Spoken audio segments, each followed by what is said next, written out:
Hello, my name is Jennifer Holmgren, and my solution is Lanzatech.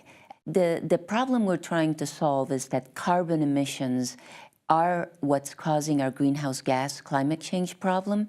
But in addition, what people don't realize is that burning carbon is also what's causing all the particulate pollution and all of the other problems that we have with our air. So our goal was to develop a technology that could essentially take pollution out of the air and convert it into something valuable. What we have developed is a microorganism, a bacteria, that is able to capture carbon from industrial gas emissions, and it takes those emissions and converts them into products. I think one of the most important aspects of this technology is that it is actually cost competitive.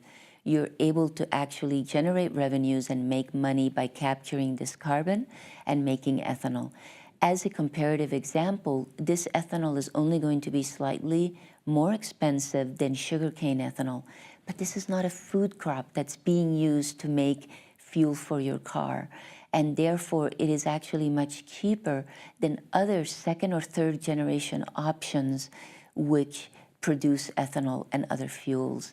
And that's really one of the most exciting parts about all of this, that we are using an economic driver to create the change that we need in reducing emissions. One of the really key aspects of our technology is the impact that it has.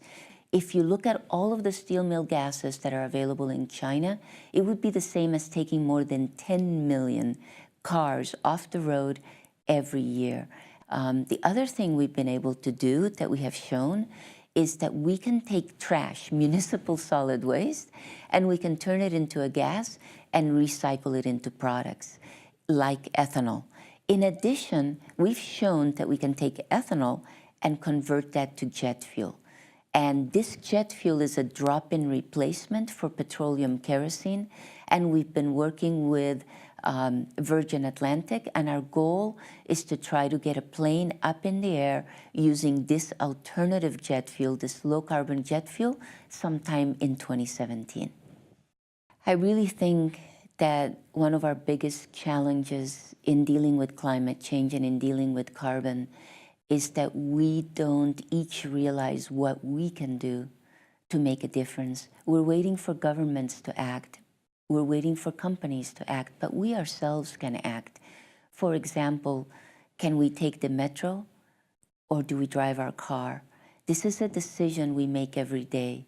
So while we wait for others to come up with a price on carbon, let's all put a price of carbon on ourselves.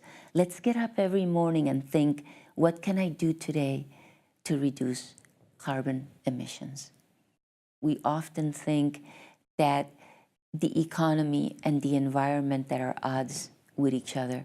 But the reality is that new technologies that enable environmental solutions are a great way to create employment. So while you're doing something about the environment, you're also allowing people the opportunity to work in new areas. And these new ideas are really what creates jobs. There is no disconnect. The environment and society are additive.